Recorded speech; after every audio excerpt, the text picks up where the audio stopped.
On July 2016, my dad and I decided to go on a spontaneous scuba diving trip to a small island in the Caribbean.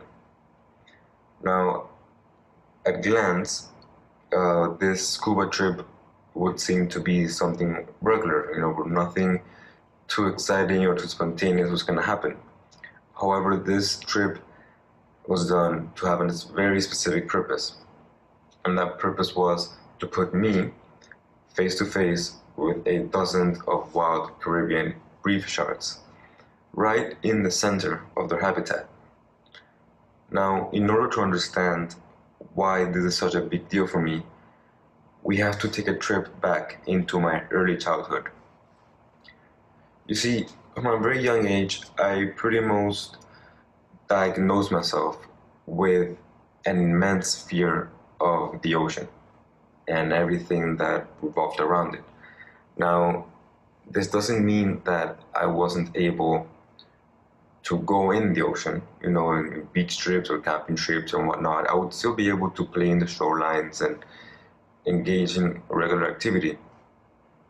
However, there was always this creeping anxiety and uncertainty of not knowing what is beyond the great depths of the ocean. I mean, if you really think about it, we don't really know what lies thousands upon thousands of feet deep within the ocean. And for me personally, the thought of being dragged down into the depths of the ocean or getting lost at sea, for example, was something that sparked fear into the very core of my existence.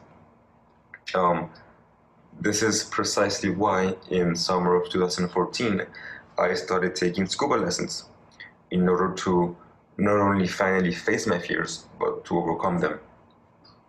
Thankfully, I had the support of not only my family, but of my father, who is a certified dive master, as they say in the world of scuba diving.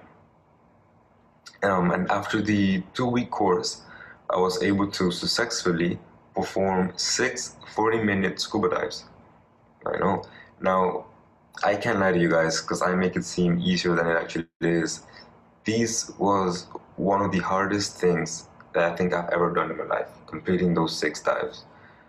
I was always, constantly looking over my shoulder or bumping into stuff and getting startled or swimming away haphazardly from schools of fish that were just swimming by. And it really wasn't until my 5th or 6th scuba dive that I started to feel more comfortable in the water, which meant that it was time for me to take the extra step. So in comes summer of 2015. I'm diving pretty much every weekend, and by then I must say that I was really proud of what I was able to become. Reflecting on how far I had come, despite my immense fear, I was extremely happy of how far I had gotten. However, it was not enough. Despite me having 20 plus dives, I would still get startled and I would still get scared every time I came across something bigger than, a standard sized salmon. And even though I had beaten my initial phobia of the ocean and going into it, the thought of being in the water with something that was twice the size of me still made me a tad bit uncomfortable, which is why I decided to face my biggest fear. And long story short, I did some research and I found this small local company in a Caribbean island that offered face-to-face encounters with Caribbean sharks. So I contacted them immediately. I told my dad about it and we got ready, we packed our bags and everything. However, the following weeks, the weeks that were leading up to the trip, were the most nerve-wracking weeks of my entire life. This intense butterfly feeling in my stomach combined with a constant feeling of regret just filled my head day and night. However, it was nothing compared to the night before the dive itself. I remember it as if it was yesterday. I could barely eat, could barely focus on the simplest tasks, and for the love of my life, I could not sleep at all. I think the night before the dive, I ended up sleeping about 65 minutes tops. And for the first time in my life, my thoughts were so loud that they were distracting me of just completing the most basic stuff. Negativity was overwhelming. I was always thinking to myself, what if something goes wrong? What if you do something wrong and you upset a shark and then he gets mad at you and it takes a chunk of your leg? Or what if you bump into him by accident and he slaps you with his tail?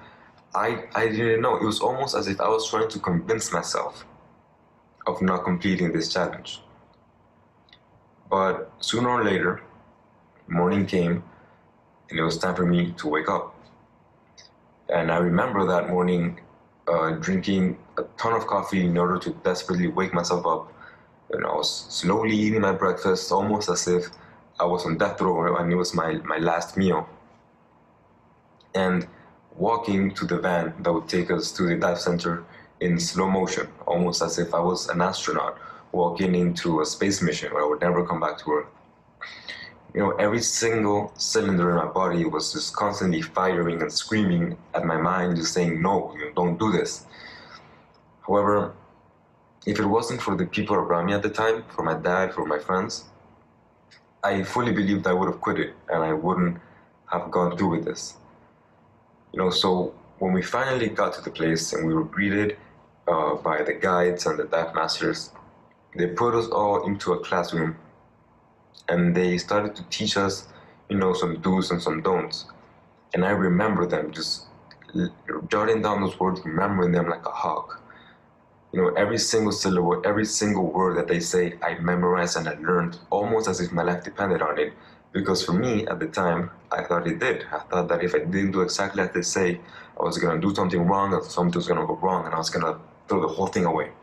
And it really seems silly now that I think about it, but I was just really that petrified. Now, I remember strapping back into the boat with my gear ready and all of that fun stuff. It was still the most nerve-wracking experience that I've ever gone through. However, it wasn't until I finally got to the dive site that it was the moment of truth, per se, that I had to take the jump into the water. And for me, this was the most powerful moments of this whole story. Even though they only lasted about 15 seconds, it seemed like an eternity to me, because those moments when I was facing the water and I knew that I was about to jump were the longest 15 seconds of my entire life. Now, I think part of the reason for this is because I felt that I just froze. My mind was completely blank. My arms were tucked into my straps, just holding on for dear life, reflecting on everything that I had done in that day, almost as if it was the last day they would, be able to remember. But before I could take another breath, I slipped and fell right into the water. And at that moment, when I fell into the water, obviously I was still scared, I was still petrified. However, as I tucked my head under the waves and I started to descend down into the deep blue abyss, I started to see dozens of sharks just swimming in circles. And as my heart was just palpitating out of my chest, I slowly started to descend down towards them. Now, while I was in the water, it wasn't until a good 15 to 20 minutes have passed that I thought, well, if they haven't eaten me already, chances are they're not going to do it at all. So I decided to try my best to leave my worries behind and focus on enjoying the experience. So the one thing on my head was just enjoy the experience. And it was at that moment that I realized that the only times you actually feel scared or doubtful for something is during the moments that are leading up to whatever you're doing that's frightening you. Because you're either too scared of messing it up, or you're too scared of the outcome, or you're too scared of what people may think. Which is why we must learn to control our fear and not let it limit us. Because the moment that we give in to fear is the moment where we're more likely to let our minds play games on us and get the better of us. And then it's more likely that we're actually going to end up quitting and missing out on what could be the best experiences of our lives. Just as if I had actually listened to what my head was saying at the time, I would have quit it and I would have missed out on the best opportunity of my life and one of the most wonderful experiences of my life.